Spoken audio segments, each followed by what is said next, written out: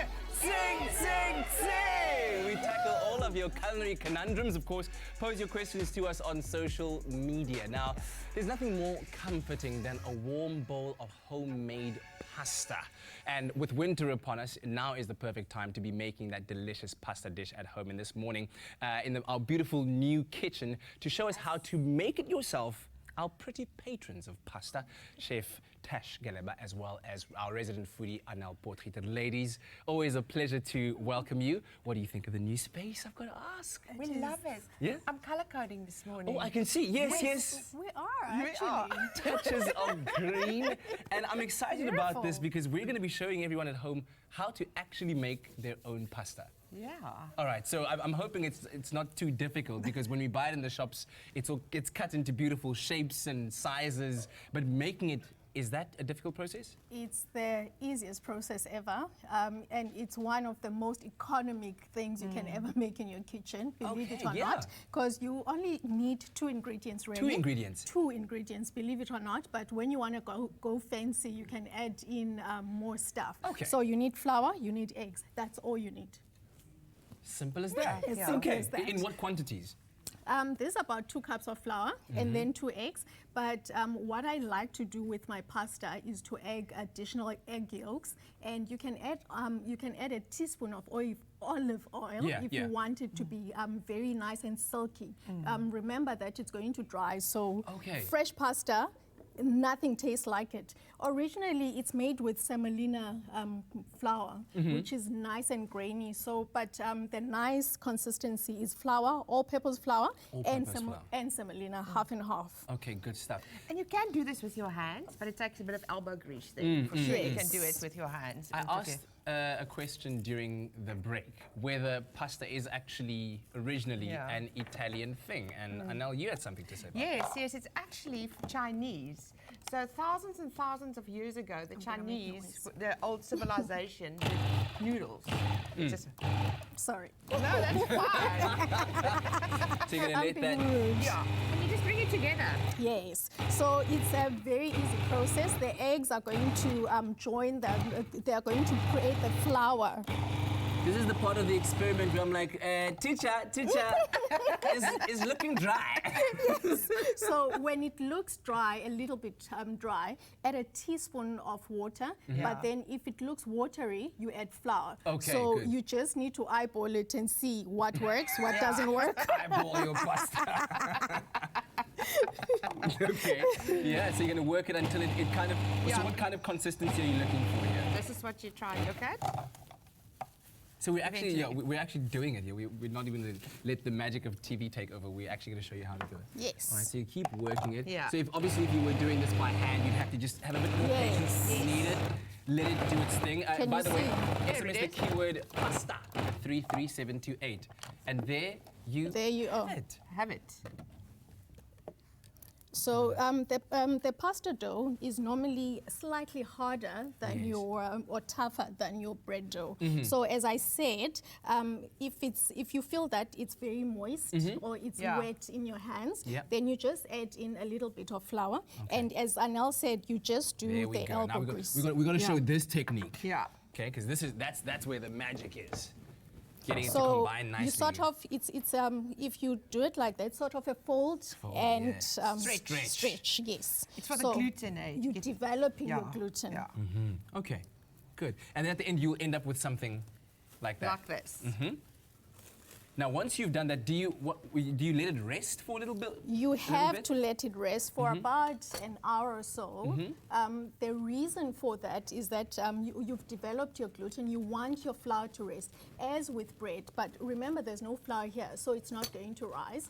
Oh, there's no yeast there. There's no yeast. Yeah. Sorry, did I say flour? There's no yeast in here, so it's not going to rise. Okay. So you are looking for a consistency like that, which is sort of silky. As you can see, it's now not sticking to my hands. Yes.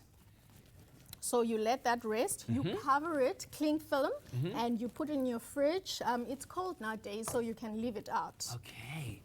Now comes the magic. So you've now gotten into the ball, you've allowed it to rest for a little while, and the glutens have relaxed. Now it's time to do the things. You need to press it, right? Yes. So what I do, I press it down with my hands, so it's just like a little bit thinner to go through the machine. And I really want to ask people to invest in something like this. This is my machine, and it's already like 22 years old. Whoa. So it stays like this. It's a lifelong investment. So what you do with this machine, you just put it at number 1. That's the biggest setting. Yes. And you roll it through. Now the you biggest, roll your pasta. Just hold that for me too. Biggest through. So, and then you put a bit of dough, a bit of flour on it, and try and roll it about 3 times through the same setting. Okay. And then what we do, we just keep rolling. So you're going to go from number 1 to number 2 and all the way through to number? To number 1. It all depends what thickness you want your dough to be. Yeah. But the way I know it's the right thickness, like what I'm going to use with my ravioli today, if you look at this, this is perfect. You blow on it. And it must run away. And it must run away. Wait, I need to try that. That's awesome. Well done. And then you know it's a perfect thickness. Yes, it must dance. It must dance. And they also say you must, if you put the pasta sheet onto your iPad, you should be able to read whatever is there. Well, maybe not as clearly, but yeah. Can you see? You are able to see. This one needs a few more rolls. Here we go. Okay, that's how you make pasta, and then we're going to be showing you how to enjoy it very shortly when we return with the culinary hotline. Bling! Ting, ting, ting! Oh, I love it. Did Tash just say you eyeball it? You eyeball it. That is so gangster. Absolutely love it.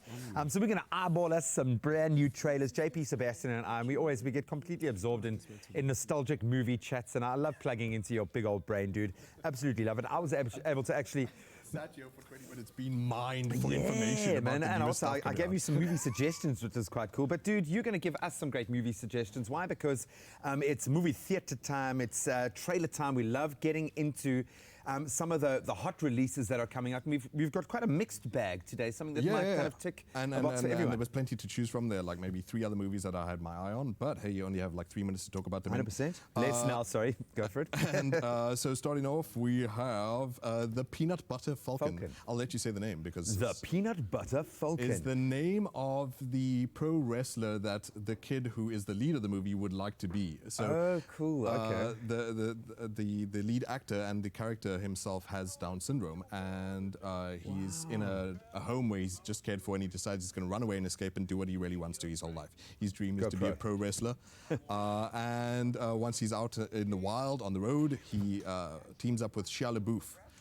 It's a name we don't hear a lot often these days. Yeah, unfortunately, because he's a phenomenal talent. Yeah, like I think he shot himself in the foot a bit, acting like a bit of a weirdo after he had a whole debacle about him plagiarizing. Yeah, but I think like he's kind of. I think after you remember Fury, the one with Brad Pitt, like he did really well in that. Because he seems to. Maybe that's why he went a little bit crazy, is because he really does seem to embody. Throw himself head to toe. His method, yeah. So good for him. He's escaped the Transformers movies and he's doing these small, cute things. And the Peanut Butter Falcon looks really, really sweet. So Shia LaBeouf is this like small-time crook and becomes this traveling ally to the young man who's trying to realize his dream. And Shia thinks, hey, there's one good thing I can do in this world. If I'm not going to be a criminal, I can at least help this little guy out. Oh, that's awesome. We love an anti-hero. Absolutely love it. Queen and Slim. I'm finding it very difficult to surmise anything from the titles. Absolutely not helpful. Usually movies are shoot, shoot, bang, bang, or like they speak for themselves. I see First Date. And so that's where the movie begins. It starts simple enough. It is, however, so not the sweet saccharine stuff we were just talking about, a lot more of a dark theme to it. Queen and Slim is Daniel Kaluuya, who we'll obviously remember from Get Out, who was incredible He is one of the most talented young actors of our current crop. Yeah. Hopefully it goes from strength to strength. And so he might do very well in Queen and Slim, where starts out with 2 people and they go on a date and they think that, it's harmless fun, stupid fun. They don't know each other at all. It's a blind date. But it's America. And there are 2 black people that get pulled over by a police officer for a traffic infraction. Or at least what the officer says is traffic infraction, and in an act of self-defense, Daniel Kaluuya dispatches the officer. So these young black people go on the run, as the trailer itself Bonnie says, and Clyde, as a black Bonnie and Clyde. You've got, it could be like a Thelma and Louise situation as well, and they turn to sort of criminal means to try and stay on the run, because in America you can't swipe wherever you like when you're a criminal on the run. And they have to deal with then the issues of becoming emblematic of other people's trauma. Like, because these things are happening so frequently, and because, I mean, even us as South Africans, we can name, like, we love to label, for sure. At least 3 people who have been murdered in cold blood by the United States police. So they struggle with being symbols of other people's pain, and other people trying to take heart from them and take strength in them. But on the run, they also learn to see deeper into each other. And so that first date that they thought would be nothing, it becomes them leaning on each other for survival, and they find love in the midst of all that chaos. Absolutely love it. We won't have time to get to Trolls 2 World Tour, but that title does actually tell you exactly what the movie is all about. Vicious, violent romance. Yeah, no, expect an awesome soundtrack. I would think there's Justin Timberlake reprises his role there. And a kid. Dude, absolutely love it. Nice mixed bag there. Get out there, go and experience more at the movies. Worth looking forward to. I know that you wanted to probably see Trolls 2 World Tour, your favorite movie. No, just because you're a troll doesn't mean I want to. That is so rude. That is so rude. No, but I know you love me. Queen and Slim is definitely one that I want to get For me, into. I think the Peanut Butter Falcon. I think Dakota Johnson there, something to look out for, something to watch. Yes, well, we're still watching out for Zoe, who's taken our coffee orders. Coffee on the go needs to start coming, Zoe. Zoe, this is me. Where are you? Chop, chop, chop. What does it mean to be the face of Ponds? A few words come to mind. Empowered. Glamorous. With new opportunities. And if you think you have what it takes, simply enter by purchasing any Ponds product and visiting faceofponds.co.za to upload your photo, your bio, and the last 4 digits of your product's unique barcode. I am the face of Ponds. Are you?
Yay.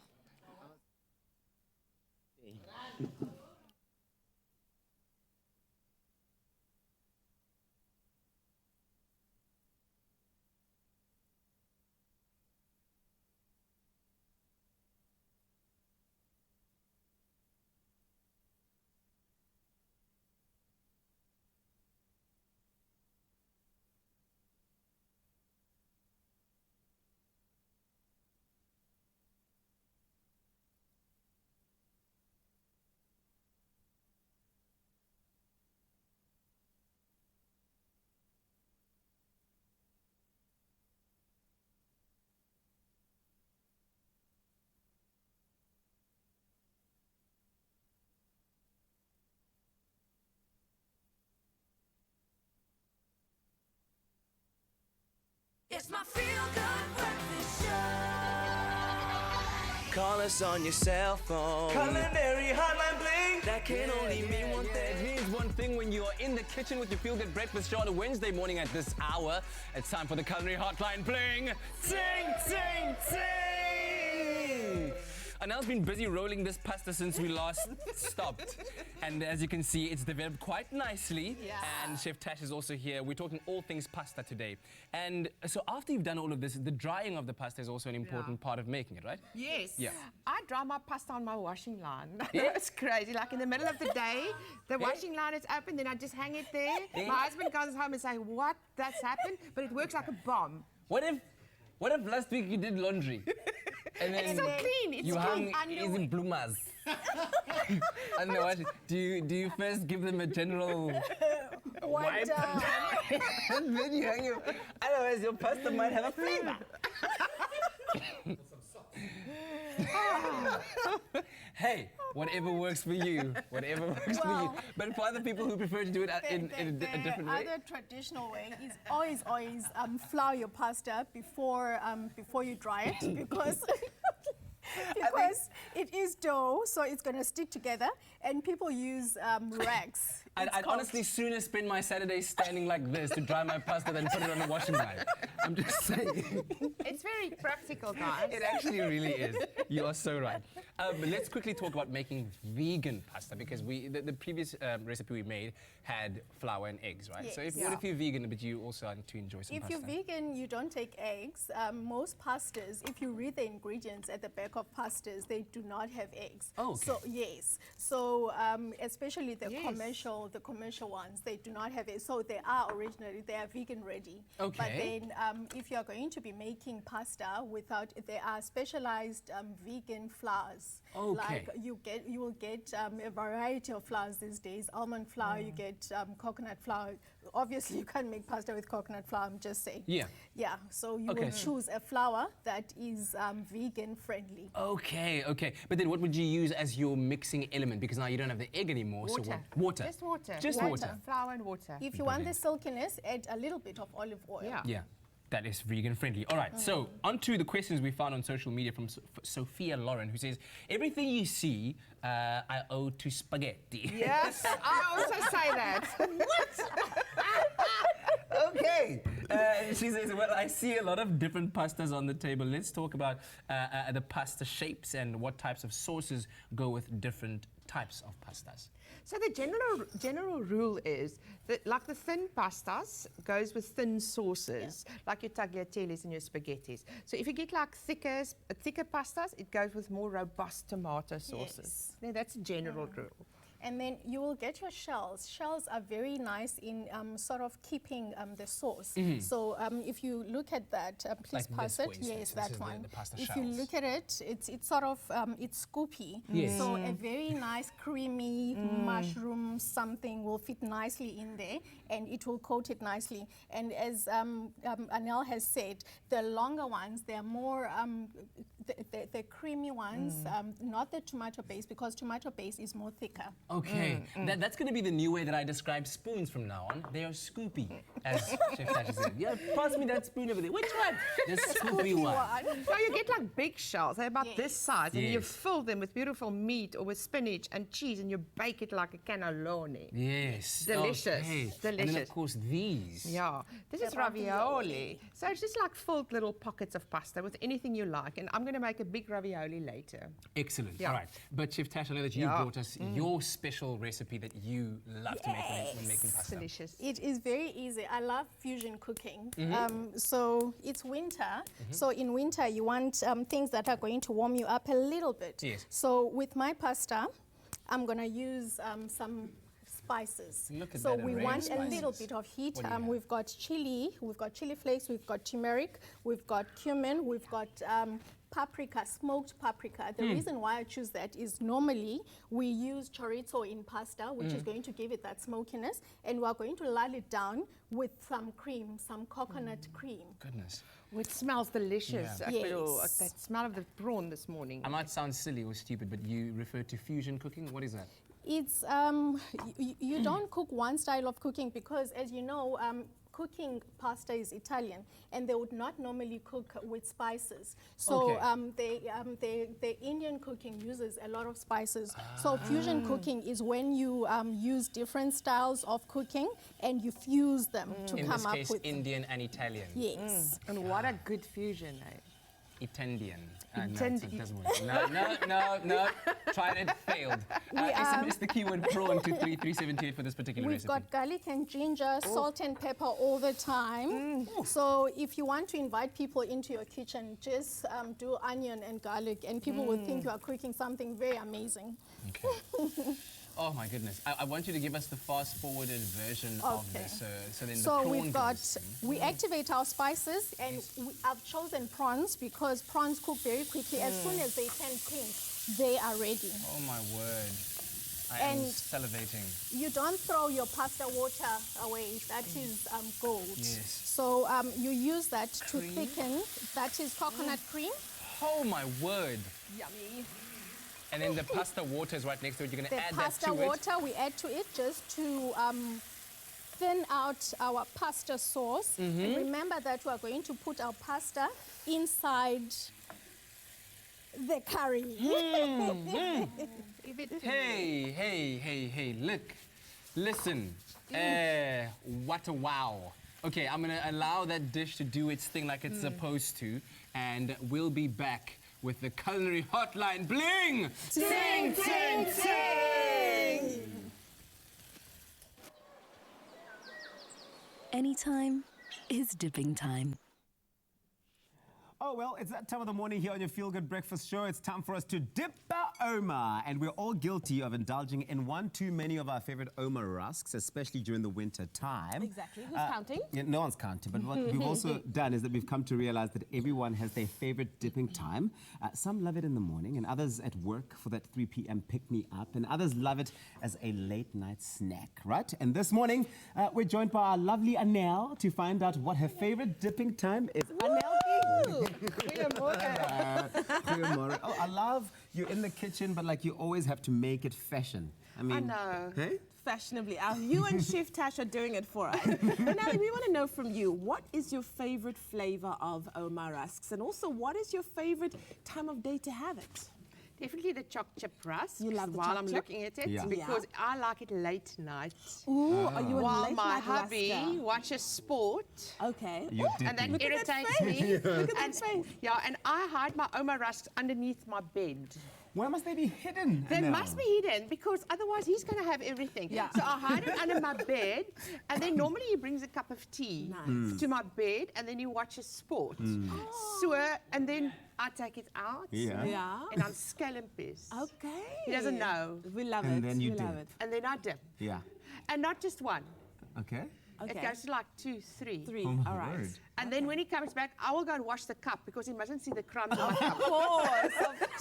So sneaky. But Anel, everyone has a special memory attached to, dipping Yeah. a Oma. What's that special memory for you? Yeah, I can just remember I grew up in the Free State, so Yeah. it was freezing cold. In die we always, Vrystaat. ja, in die Vrystaat, en ons het altyd Oma rusks gehad in die kombuis, you know. So that for me is in the kitchen in the morning before we go to school, we had like a rusk for breakfast. So that was our favorite time. It was like a bietjie koffie in ons rusk. Yeah. With I my think you're brothers dipping a bit around. too long, eh? I Am I think it dipping? might Can just I have a bite, please? turn into a pudding. Totally have a bite. Okay, so we now know that you love having your rusks late at night. I'm more of a morning person. I love mine in the mornings. But how many rusks? And this is an honest space. This is a safe space. How many rusks can you have in one go? Can I just get my psychologist? I just want to make an appointment with him after this. yeah. Thank you. Can you? I hope he's watching. In one go. At night, I can at least have 5 or 6. Understandable. Understandable. They're that good. I'm definitely. Yeah. This is like pudding. You know what I'm saying? It tastes like pudding. It's so delicious. It's a treat. It's a treat. Oh, well, thank you so much to Anel Potgieter for sharing those delicious rusk stories with us. And we still have that fantastic Oma Rusk hamper up for grabs that's valued at a whopping 2,500 Rand. Now, get this. It includes a 2,000 Rand Swatch watch voucher and a 500 Rands worth of Oma Rusks and mugs. And to stand a chance to win, all you have to do is head on over to our Expresso Facebook page, tell us what's your favorite dipping time. Is it the morning? Is it the evening? And tell us why. We would love to hear from you. So please share your stories. And do remember the T's and C's apply. Lovely, huh? Chewing loud. Lekker. Dis baie lekker. Anytime is dipping time.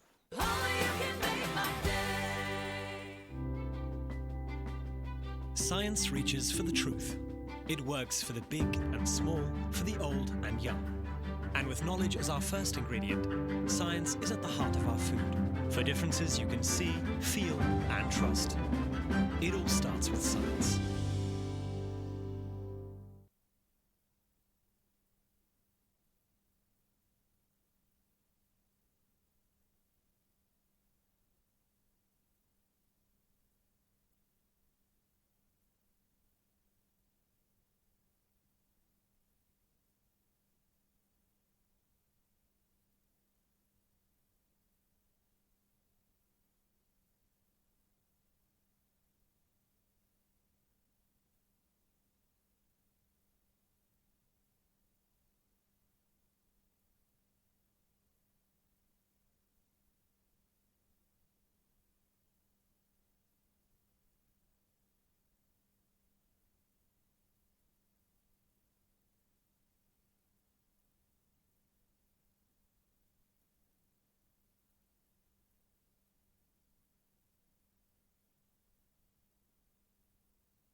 It's my feel-good breakfast show.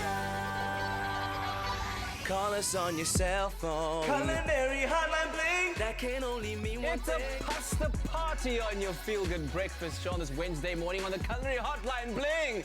Ting, ting, ting. Chef Tash and Anel have taught us everything we know right now about pastas, from making it to drying it, rolling it, cutting it. And now, after making Chef Tash's beautiful prawn, what is that? What do you call it? Prawn fusion. Prawn fusion pasta. It's so delicious. It looks absolutely amazing. Anel is about to show us her favorite recipe. Yes, it's a giant ravioli. Tash, can you just put that down a bit? I'm just scared I've switched it off. Oh, you switched it off, yeah. Okay. It's a giant ravioli, so it's one of these Okay. raviolis full with the filling, but I like to serve it just one per person. Yeah? One per person. Is that Yes. like as a starter or as It's a a main meal. What? You know, it's a main meal. Oh, you mean the giant one? Yeah, the giant one. Okay. So, let's start I'm not coming for dinner at your house. What am I going to do with one of these? It's a lifetime of starving. So I've got here is just a bit of ricotta. And I'm going to mix in, let me just do that. You just Okay. want to get it together, a bit of parmesan. I'm going to add a bit of pepper. I'm going to add some basil because you need to put the flavor in here. And some Yes. lemon zest. And I'm just going to bring it together. I'm just going to give it a little bit of water just Yeah. to bring it together. Okay. Then what you're going to do with this, we've got 2 sheets of pasta here. Yes. I'm just going to add a little bit more water. That's all right. By the way, if you just joined us, Anel is showing us how to make her giant ravioli. SMS the keyword dish to 33728, and we'll send you a link to the recipe as well as the list of ingredients. So Okay, so you bring it together. Yeah. So I'm going to just spoon. So what you want to do is create a little nest for your egg. Okay. So what I'm going to do, I'm going to spoon the ricotta. This is now beautifully seasoned ricotta. I'm going to put like an egg in here, so I'm giving it like a little bit of an indent. Oh, hence the nesting. Yeah, so you take an egg yellow and you beautifully add it in there. Have you done anything to that yolk? Or is it just it's as a normal egg yolk. You can use beautiful quail egg yolks that you can find at the Chinese supermarkets or anywhere. So what you do then, the big thing is to seal the sides now. So just a little bit of water on the side. So it's now nicely nestled in there. It's like an episode. You need David Attenborough to go like, Yeah. and there you have it. Yeah. The ricotta cheese beautifully nestling the yolk. Yes. And as you spread some water in order to allow for the adhesive function to apply, you lay over. You should totally go into... David Attenborough, please go into cooking.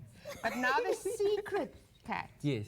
is to seal it like this softly around to get all the air out. Goodness. So what you do is seal it beautifully like that. Just Yeah. look at that.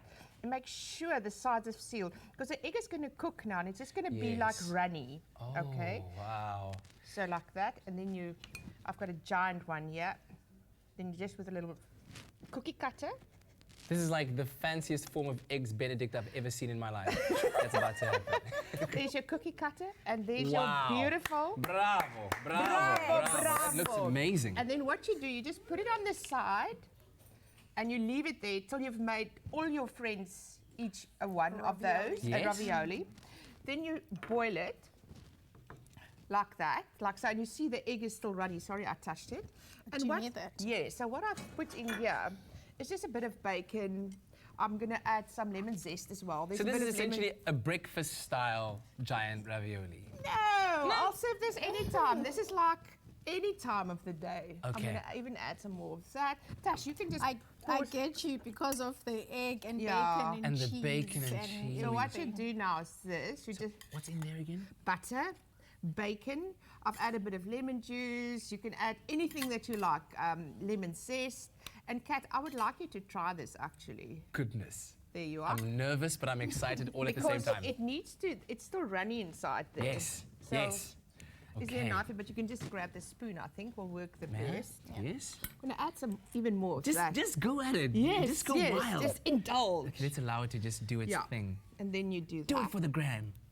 There you go. I ain't oh, look at that. It just did the things. And okay, I'm that gonna cut it is with a beautiful spoon. ravioli. And you can fill it with anything you Oh like. my word. Am I about... You can have everything. I don't know. Sorry, this is not TV etiquette, but it is just so deliciously looking. If you're vegetarian, you can remove, I think, the bacon, and you can just go with the bernozert, which is the burnt butter. Are you dancing? Oh. Are you dancing? That's how good it is. Is it delicious? We're here. Huh? Oh man, the oohs and the ahs and the deliciousness coming out of our kitchen this morning. But thank you so much to the ladies and Kat for a very entertaining culinary hotline bling. Ting, ting, ting. So we've been asking you as Zoe is just about to re-enter our studio with our beautiful order from Mac Café this morning. She was out at the Rosemead Mac Café, I think loving engaging with people and very responsibly bringing us coffee and treats. We've been asking you guys at home, what do you have with your coffee? When you order it from Mac Café, what's your favorite accompanying treat? It seems like muffins are the winner on the day. Nazneen, David saying muffin, definitely. Majange saying good morning, Friends Who Express. Morning. You are Friends Who as well. Donald Sefatsa saying good morning, fam. I like to add a donut, but looking at the amount of emojis there, it might be more than one donut, bro. And then Tasneem weighing in again. Chicken and tomato croissant. What happened to Princess? Princess is still in the work. We gave her a little bit of time off. She's a hard-working young woman, but she will return. That's why we're heading out to the Mac Cafes. Muffin every time. Muffin, muffin, muffin, muffin. A muffin is the winner. I wonder what our Zozo did bring me this morning. We'll find out after the break.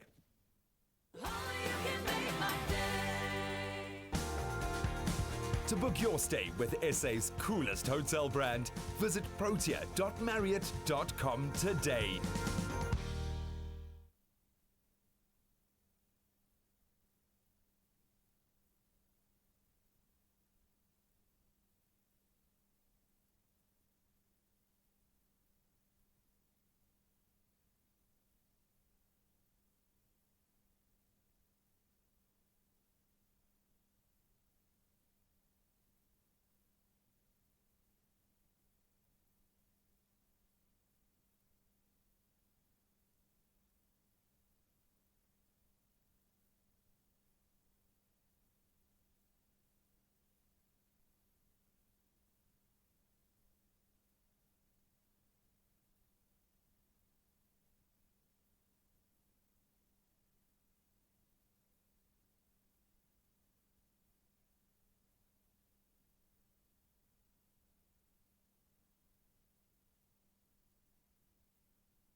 Cadbury Dairy Milk shines a light on the generosity alive in each of us.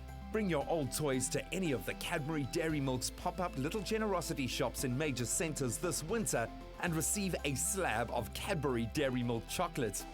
Get to Durban's Gateway Mall Little Generosity Shop from the 25th of June until the 8th of July with your toys, and let's inspire a little more Cadbury Dairy Milk goodness in the world.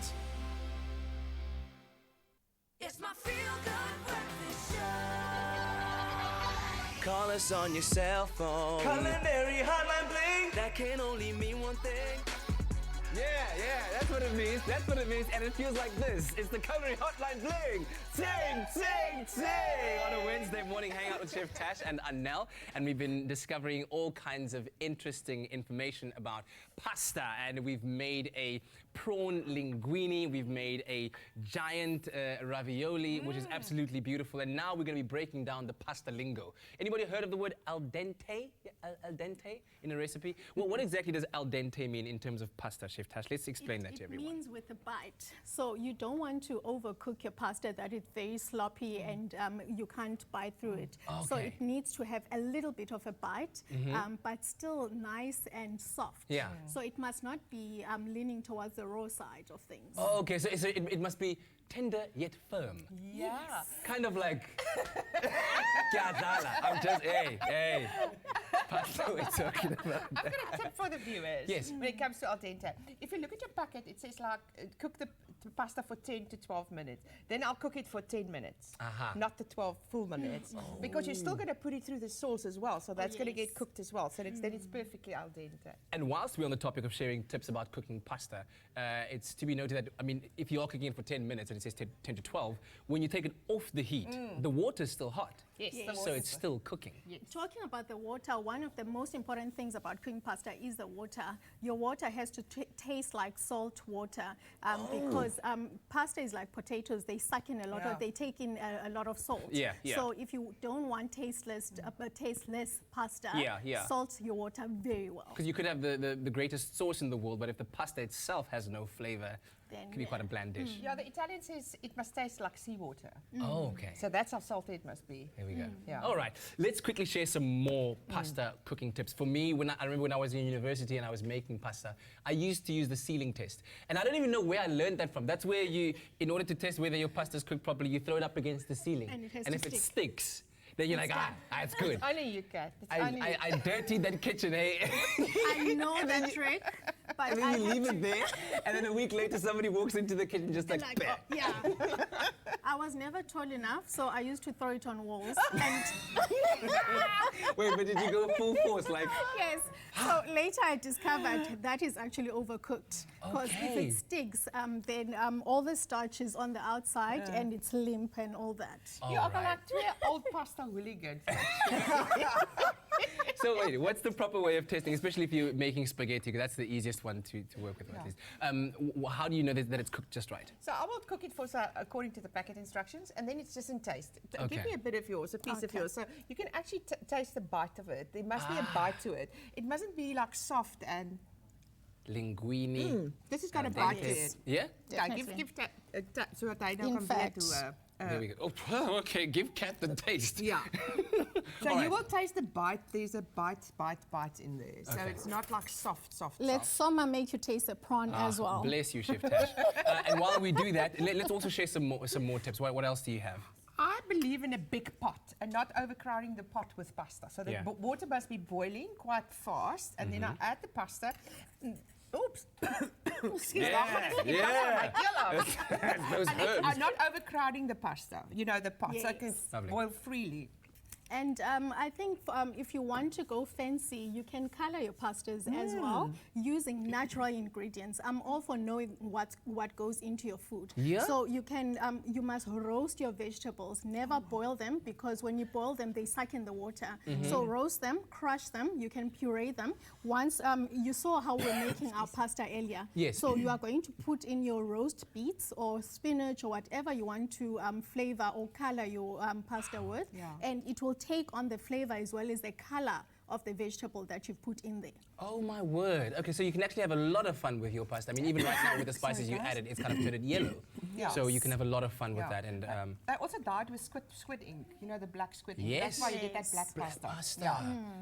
Or perhaps Pasta nero. the activated charcoal, because that's actually used in a lot of cooking and baking these days. definitely. Right. Wow. Okay, so many things to share, and I hope that you learned a lot, that you SMS those keywords. Pasta for one dish, to make the pasta. Prawn for Chef Tash's prawn linguine, and dish for Anel's giant ravioli. I'm sorry, are you okay? No, I'm fine Somebody now. bring us some water or something. There's some water, you can have a sip of that. No, But you can't. that is it for this week's edition of the Culinary Hotline Bling. Sing pasta! And I'm back in studio, guys, just in time for the end of the show. I got everyone's Mac Cafe orders. And I know Princess is on a holiday. Everyone's wondering where Princess is. I Well, she's know, taking we a bit of love a her, break. we miss her, yeah. She I'm the needs our Princess break. She's substitute. very hardworking. Wow, There this we is go. amazing. Got everyone's orders. You Lee, are an that top angel. one is yours because you wanted the double shot That's me. latte. That's me, yes. There Don't we go. play around. Tunsy, Yes. because you love your cheesecake so much. Oh my God. I got you a Did you special like cheesecake. what? It's I like cheesecake. my Oh, wow. I heard beefcakes. Oh, no. We know how much he loves loves, his especially beefcakes during our too. birthday segment. That one's yours. Oh, this is nice premium packaging. Did you bring Tabiso? This really one nice. is Tabiso's dessert. And his McFeast. His McFeast is lunch. Did you get anything this for, one's for you, Cal. any of us? Thank you. Thank you very much. Let's see. I swear, it feels like Zoe is Mary Poppins. Yours, G-Man, that is yours, and of course, the I love coffee it. Don't made play to around. order. Come on, there we go. Where's yours? Bless This you, is- child. Oh, I miss this. This makes me miss. I joked and This said it's makes yours me for miss dessert. Princess even more. I'm having just a little bite. Ah. There we go. Zoe, did you bring any forks, any spoons, any sugar? Did you bring what? You know, it's very early in the morning to spoon Tabiso, but here you go. Buddy, don't be rude because Thank you. you're looking a gift horse in the mouth. Thank you, Zoe. You are just gorgeous, You guys are wonderful most human welcome. being. Thank you. Here are Thank your you so coffees. much. Thank you. Cappuccinos and lattes all round. What's going on The there? top What's- one's Lee's. Did you just nick my muffin? This is a lot of work that you've done there. I did not That's like it. delicious. I take my hat off Lady, to lady. Princess. We keep her busy in the morning. She just properly stole my muffin. She swapped me out. I dig them all. I love blueberry. What's the matter? I have to say, so everyone that we kind of connected with on social media, about 90% of them said a muffin is the way to go. Yes. Yeah. With your Okay, coffee. yeah. But thank the you way so to go. much. This is really cool. Thank you. I haven't had a cake, this cheesecake, in a really long time. It's carrot cake. I thought it was Sorry. carrot. So long in fact that he can no longer even recognize it. It's been that long. I thought that it was We miss you, carrot Princess. cheesecake. What's cream cheese at the top? There is but a cream that's cheese. standard with every delicious Oh, carrot cake. goodness gracious. Has this Cream not cheese been the icing. silliest, funniest, Did you taste that most today? awesome? I'm about to. Watch your stuff there, buddy. Yeah, Watch it closely, bro. Leanne's is all Come, over Tabzi. everyone else's stuff. your hands That's- you know. Can I also What kind of a laugh is that even? That's his uncomfortable laugh. Mine is so good. Goodness gracious. I'm going to enjoy it here by myself. I've got no... On my So own. there's no generosity happening here. Oh, you want to do that to me? I can't believe you just did that to me. Whoops. Okay. Leanne, are you starving? What's Yeah, the Lee, story here? there's a sugar donut. Take a bite. Leanne's is like out here licking everyone's muffins and like taking bites out of people's donuts. So, she was just waiting for you to turn around to take it anyway, so I think you just saved yourself. Oh, we gotta go. Why? Do we have to We go? got lots to get through this one. We love you so much. Love you guys. Make someone smile. Bye. Expresso Morning Show, made with love by Clover. Another feel-good production.